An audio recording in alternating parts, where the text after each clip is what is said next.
It all started as a highly anticipated appearance. Meghan Markle was set to join Stephen Colbert on his late-night show to discuss her new podcast, philanthropic projects, and life beyond the royal family. The audience buzzed with excitement, expecting a relaxed and elegant conversation. As she walked onto the stage in a graceful dress and greeted the host with a warm smile, the mood felt lighthearted. But that ease didn't last long. A subtle shift occurred almost immediately after the introductions. As Colbert's tone hinted at something more critical than friendly banter, the first few questions were polite, though Colbert's delivery was noticeably sharp. He joked about the royal exit, saying, "So, how's exile treating you?" Meghan chuckled politely, trying to deflect the awkwardness, replying, "It's called freedom." The audience laughed, but not everyone was comfortable. It was clear that Colbert's line of questioning wasn't going to stay in safe waters. Meghan tried to guide the conversation back to her advocacy work, but Colbert pulled it back to the tabloids, the drama, and her critics. "You've been called difficult? Is that just sexism, or is there truth to it?" Meghan's smile tightened. "I think people fear women with opinions," she said firmly. Crowd applauded, but Colbert pushed further. "Or maybe they fear people who complain from mansions in Montecito." The tone in the room shifted. The laughter was more nervous this time. Meghan paused, clearly taken aback. "That's an unfair characterization," she responded, her voice even. But Colbert wasn't done. He leaned in and said, "But you do see how it rubs people the wrong way, right? Leaving royalty and then launching a podcast about how tough it was." She tried to defend her perspective. "I left for my mental health.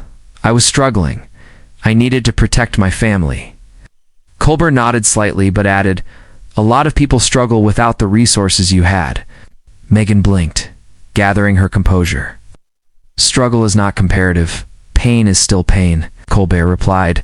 "Sure, but do you think maybe the message gets lost when it's coming from someone with that kind of platform and privilege?" The words hung heavy in the air. Meghan's posture shifted, her shoulders tightening. The tension was rising visibly. Meghan's voice wavered slightly as she answered, "I use my platform to help others feel seen. That's the point." But Colbert countered with, "Do you ever feel like your story drowns out those of people who don't get Netflix deals to tell theirs?" Meghan looked directly at him, clearly hurt. "That's a very harsh interpretation," she said. The audience was silent. This wasn't the charming, late-night banter viewers were used to. It felt more like a courtroom cross-examination. The camera panned to Meghan.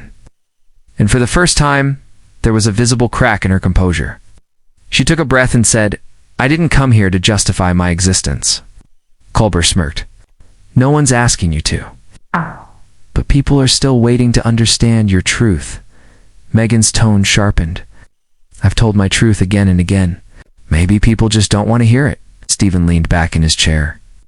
"Or maybe they feel like they've heard too much of it."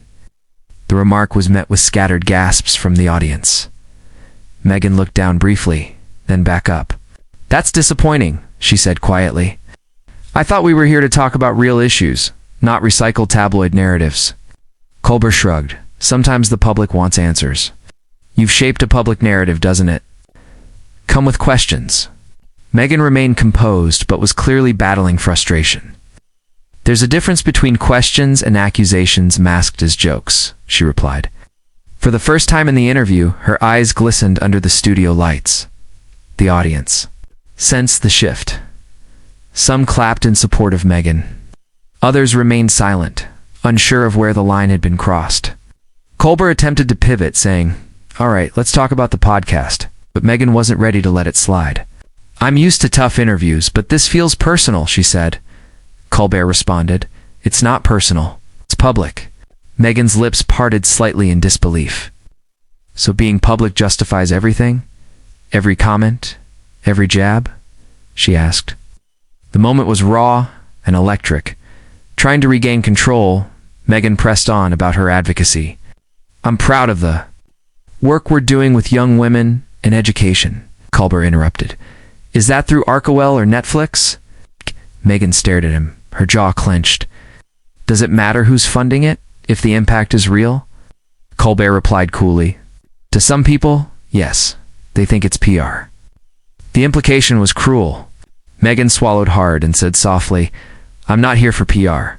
I'm here because I believe in what I do." But the damage had been done.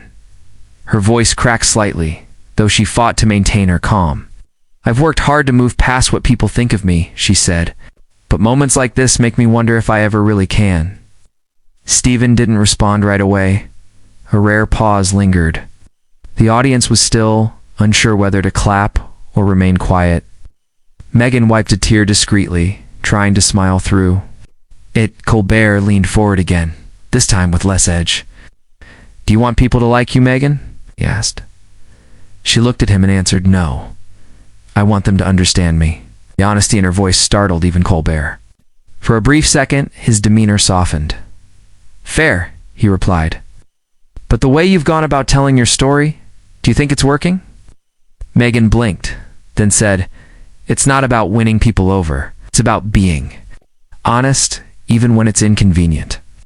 Stephen nodded slowly, as if realizing the interview had gone too far. "I hear that," he said quietly, but Meghan didn't smile. She had emotionally shut down. Her eyes avoided the camera, her hands resting tensely on her lap. The studio lights seemed harsher now. Meghan's usual poise gave way to visible discomfort. Colbert shifted in his chair, as if suddenly aware of the atmosphere he'd created. "I think we might have taken a wrong turn tonight," he admitted. Meghan replied, "You think?" There was no laughter this time. The sarcasm stung. She adjusted her posture, gathering herself once more. "I came here to talk about work, about healing. But I guess conflict is more entertaining." The line hit with precision. Colbert tried to diffuse it. "Look, I respect what you've been through," he said. Meghan raised an eyebrow. "Do you?" she asked. The challenge in her voice was unmistakable. Because this didn't feel like respect. Stephen looked momentarily embarrassed. "I admit I pushed too hard," he said. "That wasn't my intention." Meghan sighed. Tensions don't erase impact. The crowd murmured, the weight of her words lingering in the air. It was clear the segment had taken a dark turn, and there was no recovering the light tone. It started with, Meghan looked directly into the camera. For anyone watching, especially women of color who've been made to feel like their pain is entertainment, this is why we speak out. The audience applauded slowly, the sound more somber than celebratory. Colbert, visibly humbled, responded with a nod. "Point taken," he said. But Meghan wasn't finished. "I don't mind being asked hard questions. What I mind is being told who I am before I get a chance to show it." That was the turning point. Her tears had dried, but her conviction remained. By now, the tone was no longer combative but reflective. Even Colbert, seasoned in difficult interviews, appeared thrown off. "Maybe I needed that reminder," he said, glancing downward. Meghan gave a small nod. "We all need reminders," she said. There was a long pause. "This has been uncomfortable," she added, "but sometimes that's where truth comes out." The audience applauded again, more warmly this time. Conversation, while painful, had uncovered something raw and real beneath the celebrity. Veneer. After the interview ended, Meghan quickly exited the stage. Cameras caught her wiping her eyes, her assistant rushing to her side. Backstage sources claimed she broke down in private, expressing how blindsided she felt. Colbert remained at his desk, unusually quiet during the closing segment. Fans online were split. Some said Colbert had gone too far. Others accused Meghan of being too sensitive. But everyone agreed on one thing. This was no ordinary late night. Segment hit was something far more intense. Clips of the interview went viral within hours. Hashtags like "Meghan deserves respect" and "Colbert crossed the line" trended simultaneously. Celebrities, journalists, and influencers all weighed in. Some praised Meghan's grace under pressure. Others criticized Colbert's interrogation style. Think pieces flooded digital media. The moment had transcended the interview itself, becoming a broader discussion about race, gender, and media treatment of women in the public eye. Meghan had inadvertently reignited a cultural conversation. Later that week, Colbert issued a public statement. "I regret how that interview played out. I value open conversation, but I also value empathy." Meghan, for her part, didn't respond directly but posted a quote on her foundation's social media. You never know how strong you are until being strong is your only choice. The post was met with support and love from her fan base, affirming their admiration for her strength. Yet, the sting of the Liv moment continued to echo across platforms and communities. Behind the scenes, staff from the show admitted there were concerns before the interview. "We warned Stephen to tread lightly," one producer reportedly said. But Colbert, known for challenging his guests, had followed his usual instincts only this time. The outcome was different. Meghan, already a lightning rod for public opinion, had been pushed to her limit on live television. The question wasn't whether she would recover, she will.